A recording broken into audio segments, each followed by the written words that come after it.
Hi, I'm Chance from Project Babbage, and today I will walk you through how to make a polling app that will leverage the TS SDK to create tokens that will represent polls and votes, along with an overlay to keep track of the admitted tokens.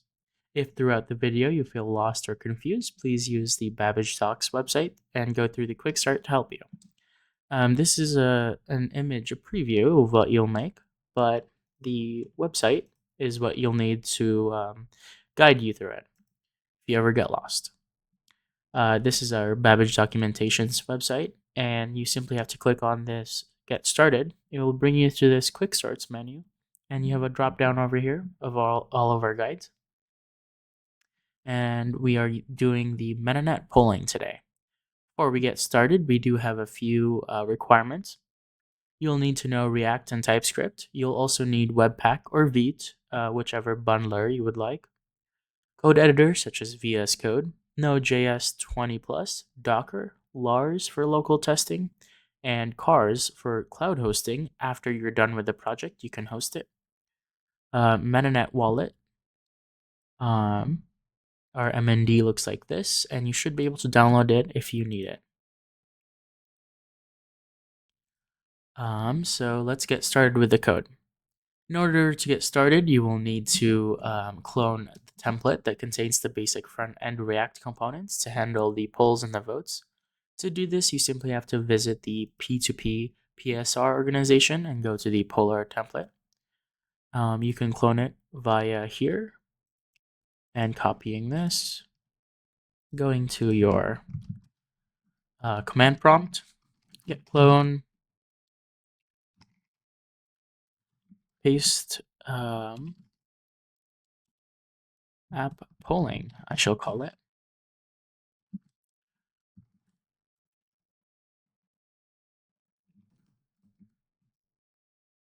And launch your code editor. In this case, I am using Visual Studio Code.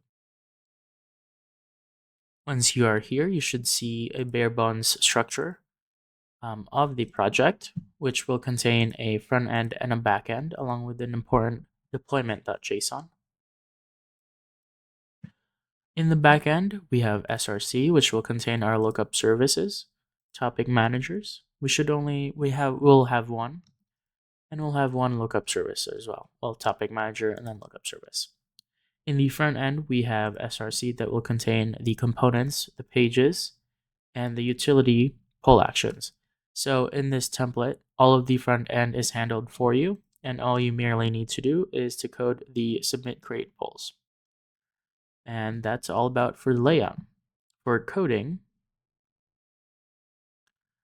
we will start with the submit create polls. In this function, there's a few key important ones, but also we should start with this function because you need to be able to create a poll before you can vote and before you can close a poll. First, we'll need to instantiate our wallet along with our poll creator key ID and our fields. So these fields are important and they are different for each type of token. We will have a vote token, open token, and closed token. Now these are important because we need to be able to check which type of token it is, especially in the topic manager and when we do lookups. Our first field is going to be the type of token that it is. In this case, we are creating a poll, so it will be an open token. You will also have the poll creator's public key, so that when it's time to vote, they will use this information and set it as the counterparty so that the poll creator can close and claim all of the tokens. The poll name is going to be our third field, along with the description, options length, options type, and the date of creation. And the last few will be the options. Now, I need this options type because it is optional, but it allows you to use like UHRP, for example, rather than just text for options. Now the push drop here, we will instantiate and then we will lock our script using the pushDrop.lock function, the fields as our first parameter, protocol as our second, and the key ID for third, and the fourth will be self because it is a self counterparty, because the you as the creator will be the one to close this. After that, we will do a create action using the wallet client. Wallet client outputs will contain our script, how much satoshis, which basket to put into, a output description, along with options randomize output false and accepted delayed broadcast false, and a nice description for the create action. Now, next we need to grab the transaction by using the transaction.fromAtomicBeef function. If that fails, we have a safety check to throw. And then next, we will grab the network in order to broadcast our transaction. We will determine. It is important to note that this is unique and very specific to a project. In this case, it shouldn't be TM polling if you're making it. It should be something very unique. After we broadcast it, we need to determine whether it has succeeded or not, because the broadcaster returns two things, or one of two things: broadcast response or broadcast failure. In a broadcast failure, the status will be error, and we can throw the error and have a nice little message, descriptive message. If it did succeed, we will return the new poll token TX ID, and it will bring us to that token after creation.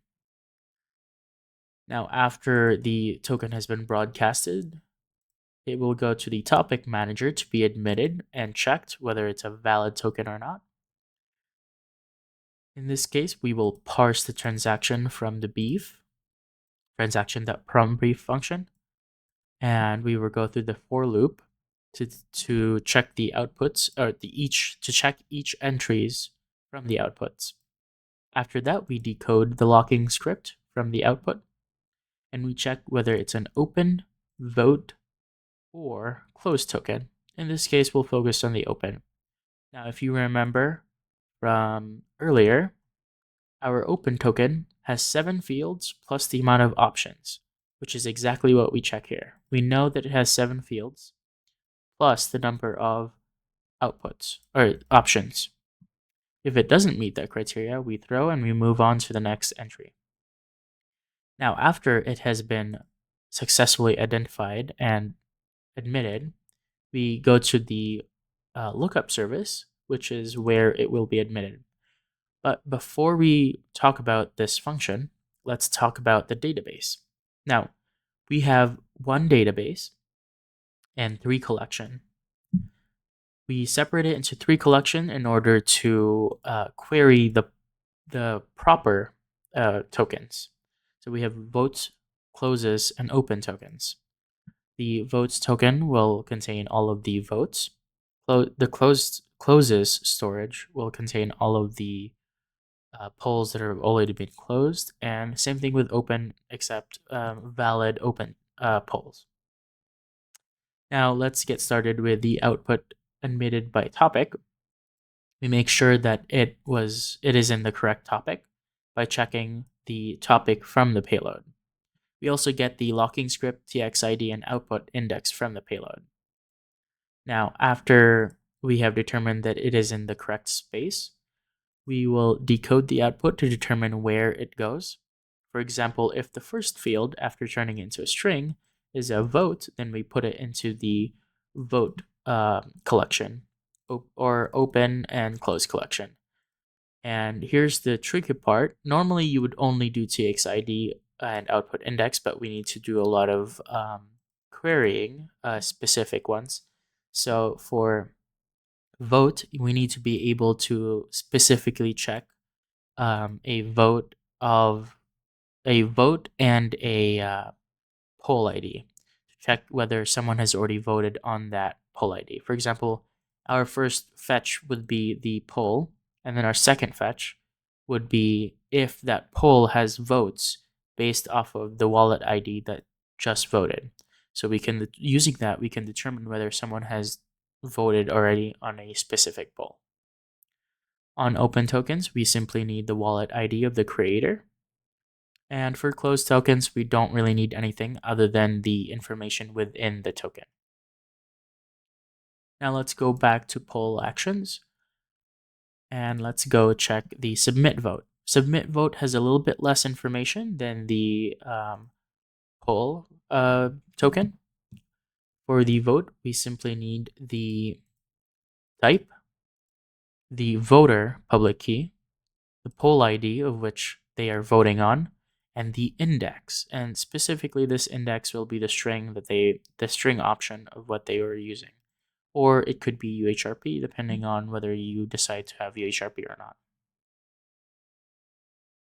Now, same thing with the create polls, submit create poll. We will use the push drop to lock our output script with using the fields and the same I'm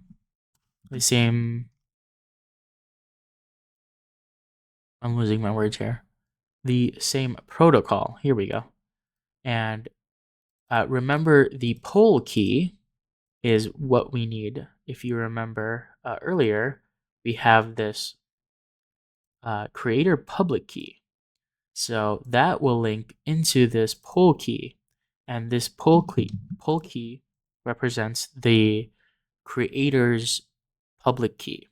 That way they can consume this token later when they close the poll, which is why it was important to ensure that this token has the creator's public key. After that, we can run the create action the same as before and we broadcast it. Pretty simple on the vote. Next, we will go to the close poll, which is pretty complicated and important. So first,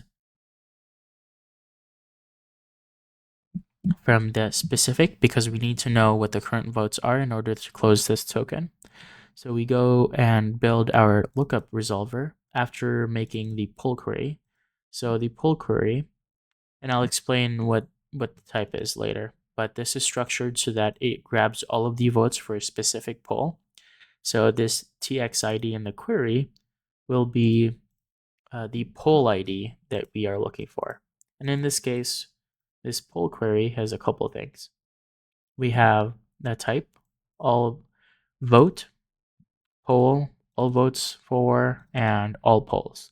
So what this does is this tells our lookup service that we are looking for a specific vote, specific poll, or all votes for a specific poll, or all polls, whether it's close or open, which what the status will help.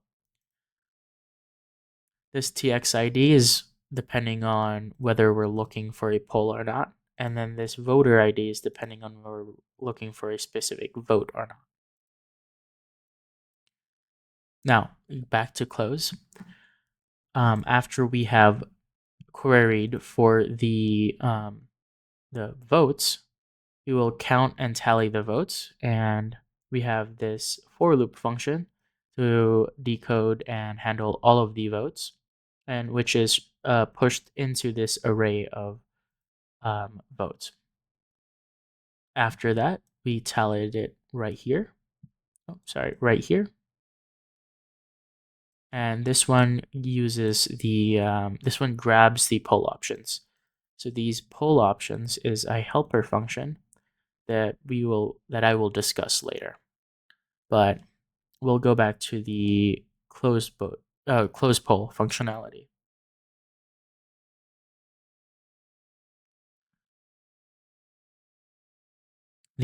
After tallying the votes, we we need to go grab the poll. Since they are in different collections, we need to do two separate queries. We need to get one for the votes, which we talked about earlier, and we need to get the poll using the poll ID. This is another helper function that I will go back into after going through the structure of the close poll function. So after we parse that poll, we go ahead and slice off the fields. We don't need the options, but we do need the poll information. So after grabbing the poll information, we turn the first one should be open, and we now turn it into a close because it is of type close now. After that, we go into the fields and we put it into this metadata fields function. And then after the new closed poll information has been added to the metadata fields, we then add the options along with their vote count, excuse me. After that, we create a locking script based off of the information that we have gathered with the fields and the protocol. And we have self as the counterparty. Next, we need to build the inputs from the original open token and vote tokens. So here we instantiate an input array, which is the create action input type, and we push the very first open token that we created earlier, that we grabbed earlier, queried, excuse me. After that, we go to every single vote and we push it into the inputs. After that, we create action. Using create action, we put the input array as a parameter and the beef.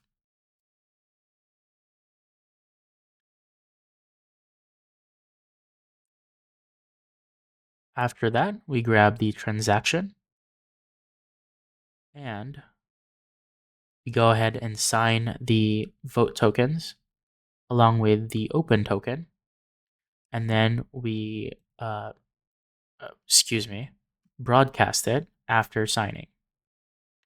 Now, it's a little bit complicated, but this is it in a higher level. All it does is it takes all of the votes plus the open token, consume it, and as a result of the create action of it being added as inputs, you will have an output of a closed token. And with that, we have all of the information added to the blockchain. So we know that it's harder to fraudulently fake the amount of votes on these options. Next, let's go back to the helper functions that I talked about earlier. We have this fetch open polls, which we have the type as all polls and all open polls. And of course, the service of the lookup question will be ls polling. And what this does is it grabs all of the polls in the lookup service. It will tell the lookup service to grab all open polls. And here we go to every single returned result from the lookup service. We parse it and we push it into this array of polls. And then we structure it and then return the polls. Same thing with this, except it is open votes. Pretty much the same query, parse, and then structure and return. This, of course, counts the votes as well, and it will return a string. The string will represent the option, and the number will represent the amount of votes. And then fetch my poll is going to be unique in terms of querying, because instead of querying from the lookup service, we're using the basket instead. And right here is where we grab polls from basket, and we use the map lambda function to go through all of the items within that poll from basket. Variable. We go ahead and decode each one and then push it into the list of polls. After that, we format it and then return it. Now, we also have get closed polls, which is pretty similar to all of the other queries. We have a query for all polls that are closed, the service is ls polling. Then network lookup resolver, once it has resolved, we ensure that it is an output list. And then using that polls data, we go ahead and slice it. The last one is a signature, which is why we do -1 here. After that, we go ahead and format and then return. The poll options simply slice off the first 7 of a poll and then return the last few, whether it's 2 to 10. Get poll results. We'll go through, it will query a poll and then look at it will query a closed poll and then grab the results, which is option followed by the number. And then we format it and return it. As you can see, there's a fairly common way of grabbing information from the lookup service, which is to query, parse, decode, format, and return. The same thing with get poll. This one will grab a single poll and then return its transaction. After that, we have the get avatar to represent everyone who is voting, or is grabbed by the wallet client. And using the wallet client, we have identity client. Identity client will resolve by identity key, and using that information, we can grab the avatar URL. And that wraps it up for poll actions. After that, we can go to the topic manager and what else we haven't covered. So we covered the open type poll token, excuse me. Now we'll cover the vote. So inside if it isn't an open token, we'll check if it is a vote token. And if it is, we know how many are supposed to be there. Specifically, we know that there are 4 fields. So we can check whether it has 4 fields, and if it doesn't, we'll go ahead and throw an error. If it is, we need to check if the person voted on a valid poll. So we'll go ask the lookup service whether this poll is valid, and we'll query for a poll that is open.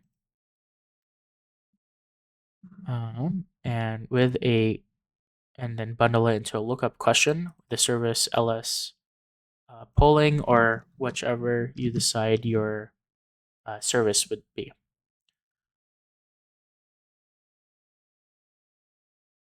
And then we check the results after querying, whether it's an output list or not.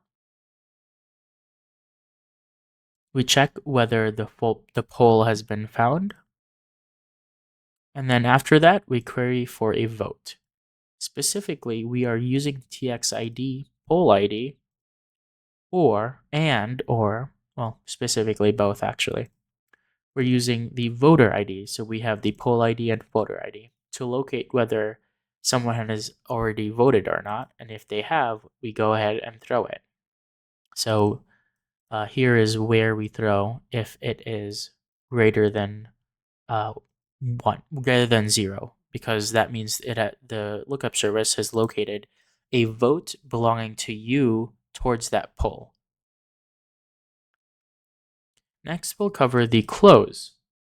The close branch here, we know that there are 7 fields plus the number of options, and we multiply that by 2 because the number of options, the option is followed by the number of votes. And that's about it for the topic manager, other than documentation and metadata. We'll go ahead and go to the service factory. Now, we covered output emitted by topic. Let's go ahead and cover spent. Now, where this is we have a payload, just like before. We make sure whether it's in the correct topic. And then if an output has been spent, we need to remove it from storage because it's already invalid. Now, this eviction function will evict tokens that are not following the standards or the rules of the overlay. For example, inappropriate polls would be evicted. That's just one example. Other hateful or like um, polls that violate the code of conduct would be evicted, um, which it just removes it from being tracked by the overlay service. Now, the lookup function, which is important, it is how we're querying all of our information. Now, over here, we make sure that they are querying to the right lookup service. And also, we need to ensure that the question query is not undefined. Otherwise, we would just return or throw an error since we don't know what to query for. Cursor will keep track of where what got returned from the database. So here we check what type of query they're having, whether it is a poll, a vote, all votes for, or all polls. For a specific vote, we simply go into the votes collection and find the specific TX ID and voter ID.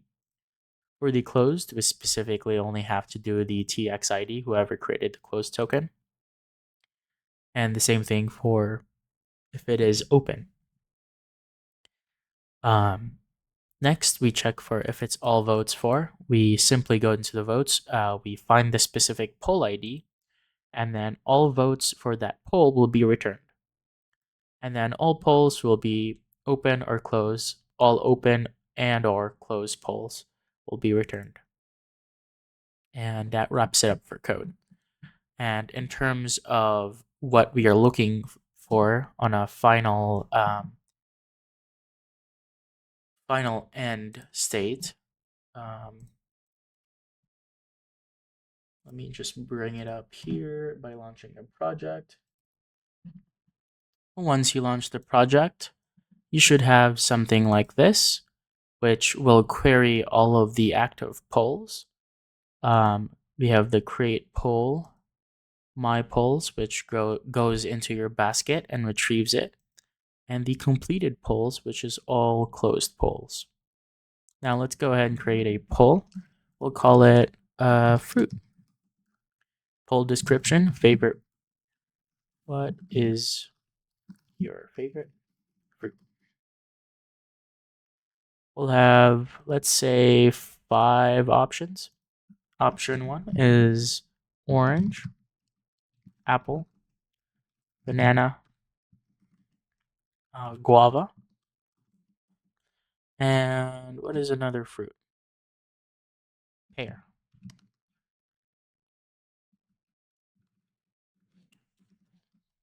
After you create poll, you'll be prompted by the Metanet desktop to grant access to the protocol.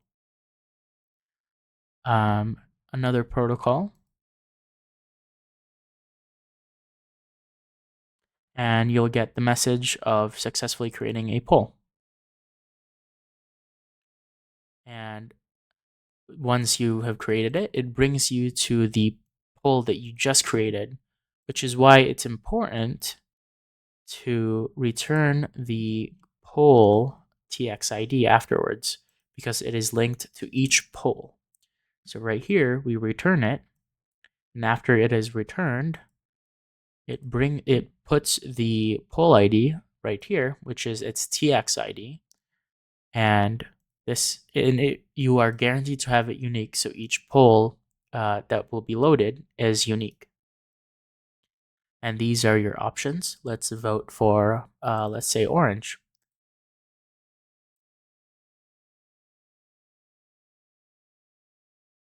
We have successfully voted. And it should update the orange amount in a moment. Let's go ahead and reload. Right here. Now, we've already voted orange. Now let's test if we can vote twice. Now, the submitting vote has failed because the topic manager has determined that we have already voted. Therefore, it returned an error. Now, let's go ahead and go into a different profile. Let's say our gaming profile. And let's go ahead and try to vote for Apple. Now let's go ahead and reload since we changed profiles.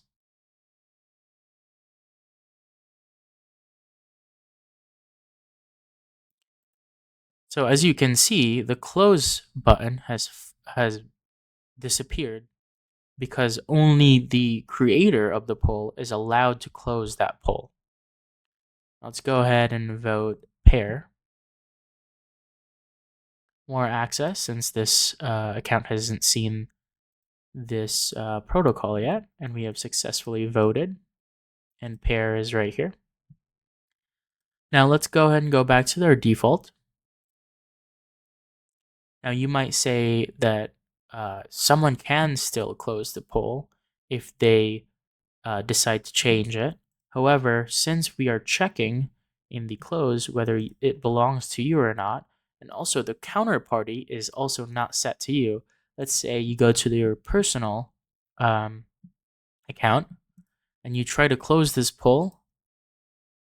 It will try to close it, but it will eventually error out because the counterparty is not listed to you or to my personal account, let's say.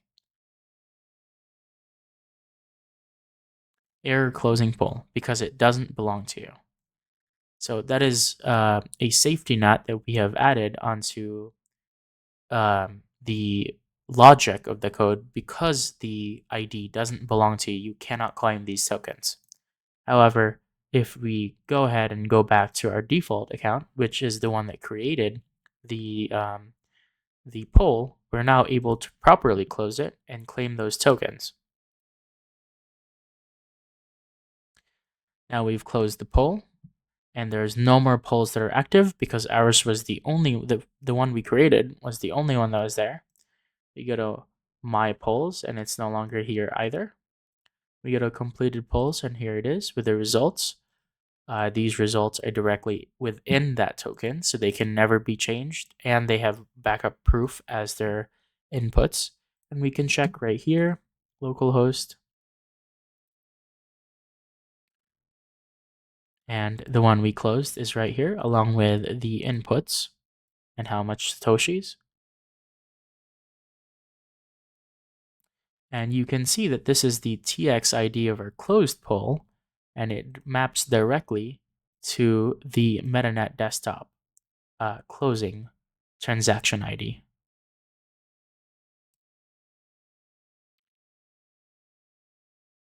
Now let's create a poll, another one.